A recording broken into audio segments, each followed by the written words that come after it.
1,250 points, well done, but not enough tonight to knock David off. Thank you for being a part of the Einstein Factor. Thank you, Peter. I hope you had a good time. I did.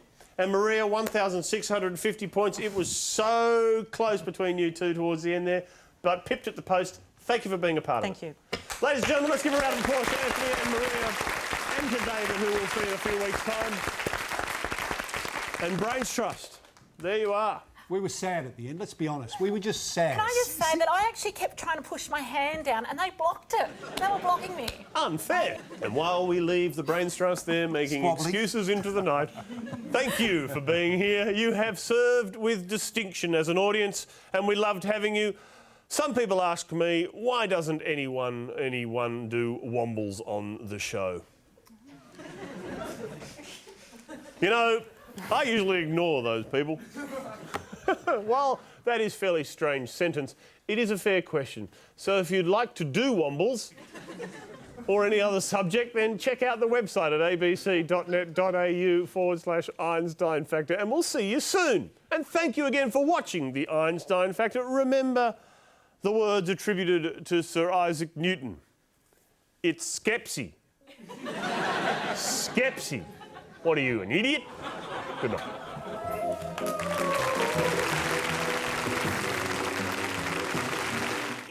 Could you spend 10 days in silent meditation with no books and no TV? Find out what happens when Compass puts 3 executives to the test tonight after Foyle's War.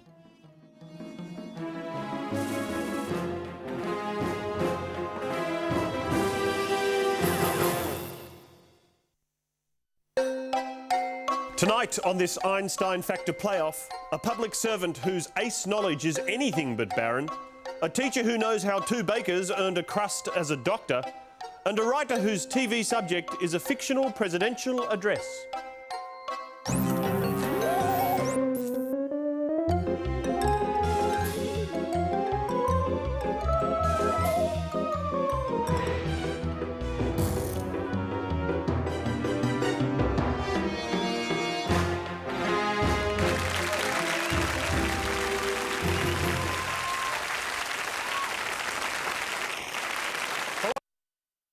I'm Peter Berner. Welcome to the Einstein Factor's first playoff of the year. I'm often asked to describe the Einstein Factor, often asked that. Usually I reply, it's best described as a geometric pattern of coloured dots transmitted via an electromagnetic wave signal to compatible receivers found in family domiciles. Strangely enough, no one ever asks a second question. Tonight's coloured dots are 3 heat winners playing off for a position in the first series final. And here to help and sometimes hinder them are more coloured dots. We like to call our very own digitally enhanced Brains Trust, Rod McGeoch, Moira Rayner and Russell Cheek, ladies and gentlemen. First up is a solicitor who is better known as the man behind the team that brought the 2000 Olympics to Australia. And among his multitude of awards was a 1999 Tourism Legend Award. Would you please welcome Rod McGeoch? Thanks for coming back. Thank you, great to be back. Now, this Tourism Legend Award intrigues me. What does this mean? Does this mean busloads of Japanese tourists out the front of your place of a morning? No. What does a tourism legend do? Well, I suppose they've been adjudged to have made some contribution to increasing tourism into the country. Maybe, you know, legend in your own mind sort of stuff. Do your mates often at the pub go, oh, hello, here comes Rod, the legend? No. No. Thank you for joining us again here on the Einstein Factor. Great pleasure. She was Victoria's last Commissioner for Equal Opportunity and Western Australia's first Chair of the Law Reform Commission. She wrote the Women's Power Handbook with Joan Kerner, and we are honoured to have her join us here tonight. Would you please welcome Moira Rayner? Welcome, Moira. Thank you. Now, it says here on my little yellow card that you are currently Special Counsel and Deputy Managing Director of the Council for Equal Opportunity in Employment, correct? That's absolutely right. You must have an enormous business card. I have enormous heaps of business cards, as you can tell. All right, well, being an equal opportunity, the equal opportunity in employment, we've got yes and no answers here. Should we have a maybe? We're in trouble. We're in trouble with Moira before we've even started. Thank you for coming and joining our Brains Trust, Moira. Pleasure to be here, thanks. And look, and rounding out our panel is an actor, quiz show champ, and a non-lawyer, Russell Cheek. Russell, why aren't you a lawyer? Pete, I just didn't have that gene in me when I was born, and I think I like the thing of unstructured time. I don't think I could ever be the, 8 in the morning till 7:30 at night lawyer type. I like to sit and dream a little bit too much. I think I might be a bit of a right-brainer, I think. Well, keep that right brain, put the left into action. We're going to need both sides tonight, no just kicking back and enjoying yourself. Here we go. Let's meet our first playoff contestant. His name is David Solossi, ladies and gentlemen, a public servant who, in the first episode of the year, not only shut down the singles on grass, but you two as well. Armed again with his knowledge of the Red Baron, please welcome back Dave. G'day, Dave. Peter, how are you? Not too bad, welcome back. Thank you. Bit more comfortable, bit less stressed second time. Oh, a lot less stressed, but still a little bit nervous, I've got to say, yeah. Richthofen. Your subject is the Red Baron. Good luck. You have 90 seconds. Your 90 seconds begins now. Richthofen was promoted to which rank, equivalent to cavalry captain, on April the 7th? Rittmeister. Correct. The French nicknamed Richthofen's plane Le Petit Rouge, and the Baron himself what? Pass. The Diable Rouge, or the Red Devil. On what date was Manfred von Richthofen killed? 21st of April 1918. Correct. Richthofen made his first solo flight after brief informal training by which lieutenant? Zuma. Correct. Which of the Central Powers awarded Richthofen its bravery 4th class? Its bravery... Turkey. Bulgaria. Shooting down at least 16, his first on November 9, 1916, was which British aircraft Richthofen's most frequent victim? Sopwith Camel. BE-2. To which town, formerly part of Prussia but now in Poland, did Richthofen's family move when Manfred was... Schweidnitz. Correct. Who is the nurse who tended Richthofen in hospital? Katy Ottersdorf. Correct. On April 22nd, 1918, the day after his death, the Red Baron was buried in a cemetery in which French village? Bertongle. Correct. In addition to his own Juster 11, which 3 other Justers did Richthofen... 4, 6 and 10. Correct. Which Prussian decoration awarded to Richthofen was 3rd class, with crown and swords? Iron Cross. Order of the Red Eagle. The Red Baron shot down an RE-8, his first kill, flying a triplane in September of which year? 1917. Correct. Described by Richthofen as the most beautiful being in all creation was which Danish hound he bought in Ostend for 5 marks? Moritz. Correct. Following his death, an autopsy on the Red Baron's body concluded. That's the end of round 1, traditional for you. 900 points for Dave right there.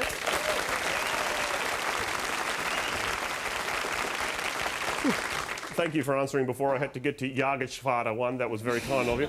We now have a bonus question for you, Dave. Now, the way this works is I will ask you, it's true and false. If you choose to answer it yourself and get it right, it's 100 points.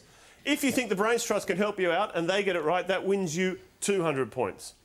If no one gets it right, you don't lose any points, you remain at 900 points. The bonus question for you tonight is, before he was a pilot, the Red Baron supposedly complained that he didn't go to war to collect cheese and eggs. True or false? Do you want to have a crack yourself, or do you want to let the Brains Trust have a go? Maybe earn yourself 200 points, maybe get... If they get it wrong, nothing at all. I'll take it myself. All right. How do you feel, Brains Trust? Involved? Oh, yeah, engaged. Ready? All right. Before he was a pilot, the Red Baron supposedly complained that he didn't go to war to collect cheese and eggs. True or false? True. The answer is true. That's another 100 points to Dave. Takes his total for round 1 to 1,000 points. We'd have said true, he'd have got 200. They would. Do you believe it? Do you believe they would have known this? I'm not sure. Easy to say. Sit tight. We have 2 more contestants to meet tonight. Contestant number 2 is David Campbell, ladies and gentlemen, a history teacher from Queensland whose insight into TV's time-travelling doctor was too much for Picasso and even outlasted The Longest Day. Hello, David. Hello. I'm very well, and yourself? Very fine. Excellent work. Now, you made it through your heat to get here. Yep. Your subject is Doctor Who, That's right. which we're thrilled to have on the ABC at this very moment. You watching it? Yes. Of course you are, David. Good answer. Every night when it's on. Good answer. Dave, no points for being a crawler, Dave. David, your subject is Doctor Who, 1963 to 1989. Good luck. Your 90 seconds begins now. Originally driven by the 3rd Doctor was the yellow vintage... Bessie. Correct. Who composed the original Doctor Who? Ron Grainer. Correct. The desolate planet Vortis is home to various life forms, including which ant-like creatures? Zabi. Correct. School teacher Ian Chesterton taught what subject? Science. Correct. In the story Earthshock, who played by Claire Clifford, is the sole survivor of a group of paleontologists and Professor geologists? Kyle. Correct. Which of the Doctor's companions stowed away on the TARDIS following the death of his brother Vash?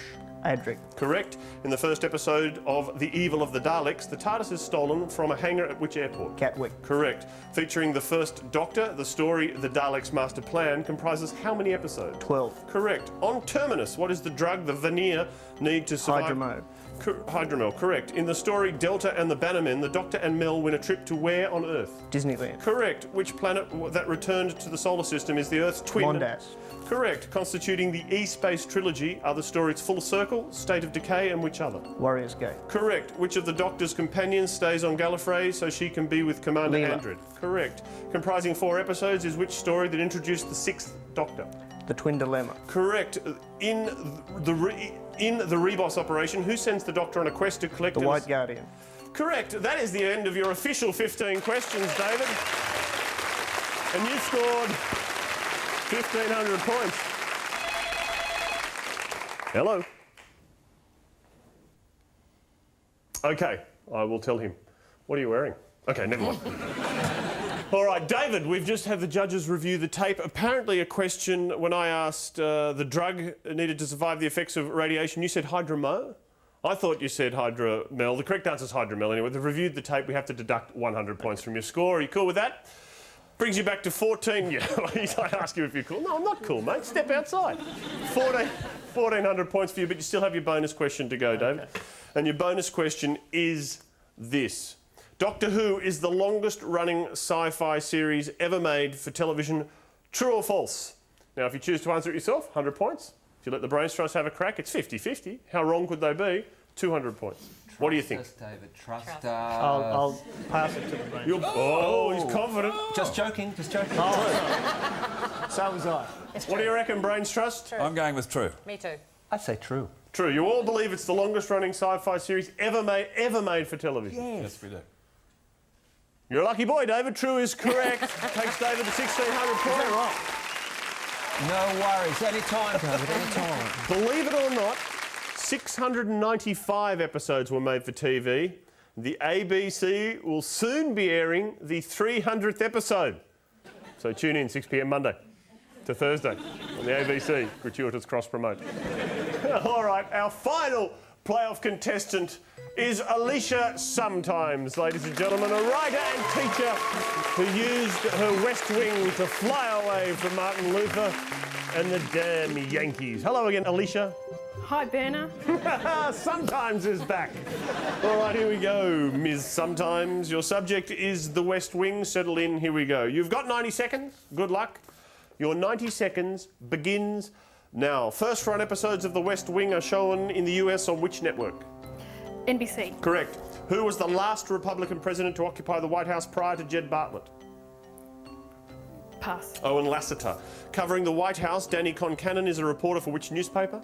Washington Post. Correct. Which cast member won an Emmy for Outstanding Supporting Actor in a Drama Series in 2002? Richard Schiff. John Spencer. Hailing from Connecticut is which Ivy League graduate who served as Chief of Staff for Josh Congress? Lyman. Correct. Which character joined the President's staff shortly after his mother, a police officer, was killed in the line of duty? Charlie Young. Correct. In 2002, Jed Bartlett ran for his second presidential term against the governor of which state? Florida. Correct. Chairman of the Joint Chiefs of Staff, Percy Fitzwallace, holds what rank? Admiral. Correct. What post in the administration is held by Albie Duncan, played by Hal Holbrook? Attorney General. Assistant Secretary of State.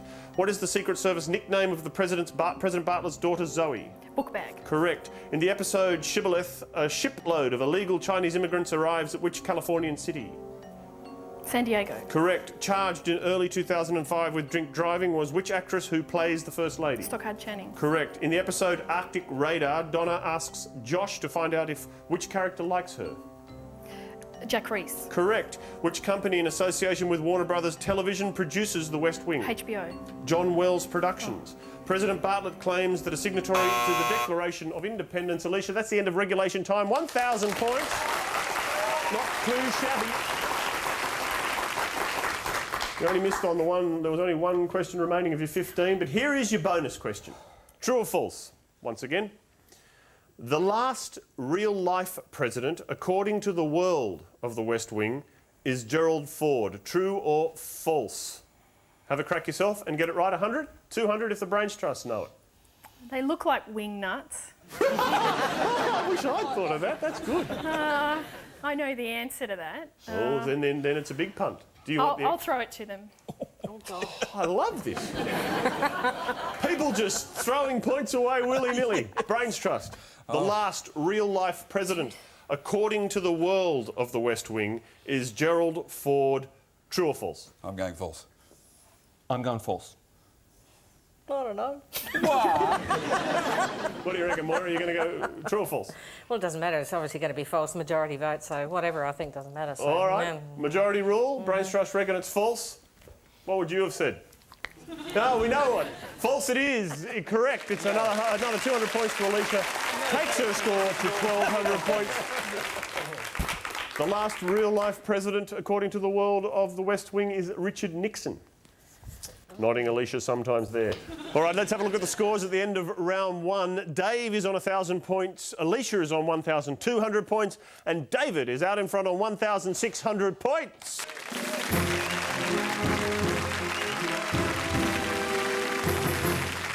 Without mucking around, let's rip into it. Round two is multiple choice time, where correct answers rub shoulders with wrong answers. Our answers are an egalitarian lot, but survival of the fittest means some will be chosen over others. The subjects tonight are warm-blooded, Australian politics, prima donnas, try me, film classics, Caucasians, Royal Watch, It's Elementary, What is Art? Dave. Caucasians. Caucasians is the subject. The question tonight. Baku is the capital of which former Soviet republic in the Caucasus? Is it A, Armenia, B, Azerbaijan, or C, Georgia? 5 seconds.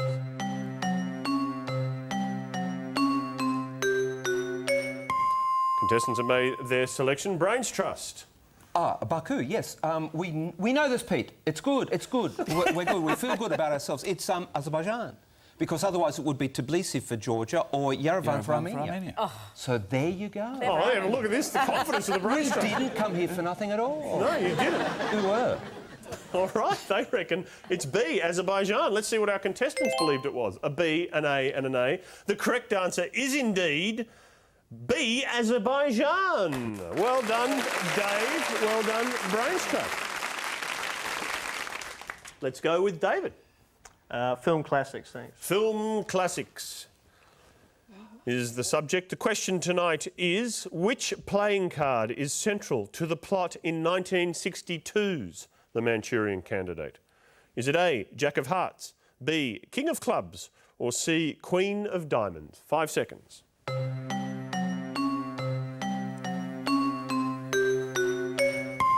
That is 5 seconds. Brains Trust. No. The 62 Manchurian Candidate. Yeah, we know it's not the 2004 version, the 62 version. It's a bit hard to remember back that far, black and white. King of Clubs used to be, it was Alexander the Great. It was named after because, you know, club. Was it really? Yeah, indeed. Named after Colin Farrell. So I'm guessing it's not him. Look, I would guess the Jack of Hearts. I honestly can't remember. I cannot remember. I'll go with the Jack of Hearts. Moira, Rod, Jack of Hearts, is that what you're going to trust this man? No. Queen of Diamonds. Wise move. What do you reckon, Brains Trust? Rod, will we go with Moira? Do we go with Moira? Yep. This once we do. Moira, you're it. Queen of Diamonds. Queen of Diamonds. Queen of Diamonds, they're saying. The Brains Trust reckon it's C, Queen of Diamonds. Let's see what our contestants thought. An A, a C and a C. The correct answer is C, Queen of Diamonds. But we had the intuition to know she was right. Someone owes someone an apology. Or a beer, perhaps. Or a beer. All right, I'll go with the beer option. Alicia, please. Because it reminds me of you, prima donna. All right, prima donna. Here we go. This is me. The question tonight is, referring to Aussie audiences, who said, sing 'em muck, that's all they can understand?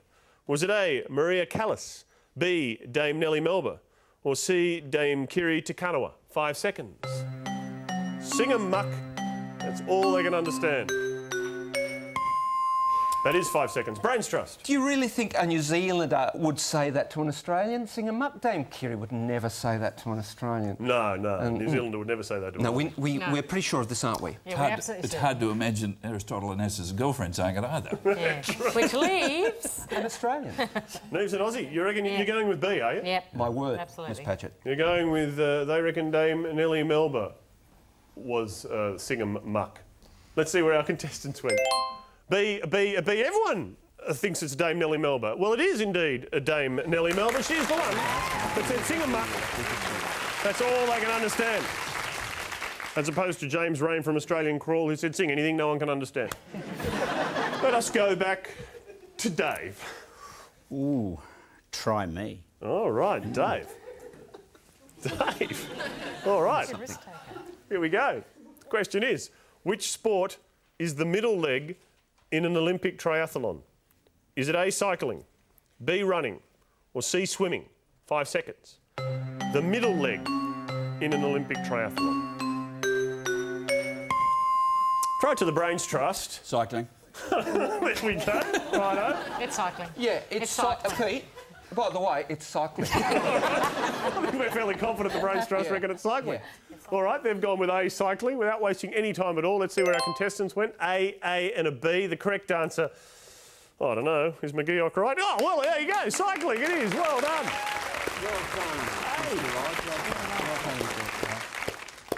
Yes, the third leg can be, you can damage it when you're cycling. Well, that's where a lot of the... anyway. David? Australian politics, thanks. David, you have selected Australian politics, and the question is, a federal seat in Queensland is named for which great Aussie aviator? Is it A, Harry Hawker, B, Bert Hinkler, or C, Charles Kingsford Smith? 5 seconds.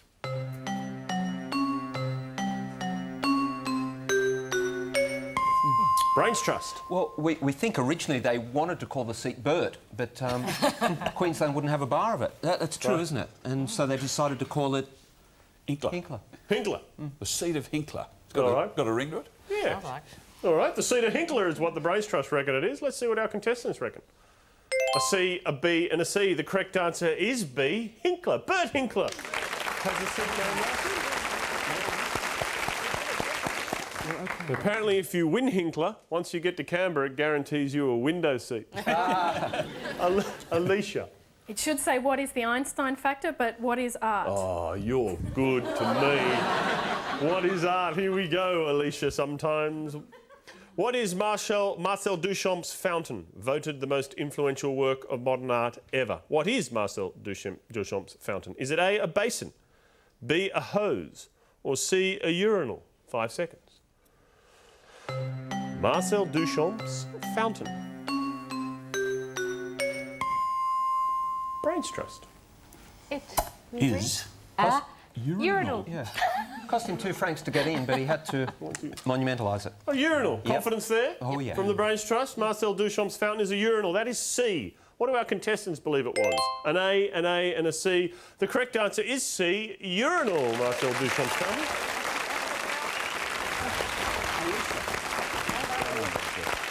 She signed R. Mutt. And it was one of the first times where you could pass art and water. Pass criticism and water. Criticism and water. You see what I did? Yes, I'm there. I'm with you, Pete. Russell's with me. All the way. Everyone else is getting up and leaving. Rod, stay where you are. Don't go anywhere. Okay, take it back to the level it should be. Let's have a look at the scores at the end of round 2. Dave is on 1,150 points. Alicia, 1,350 points. But David is still out in front, 1,800 points.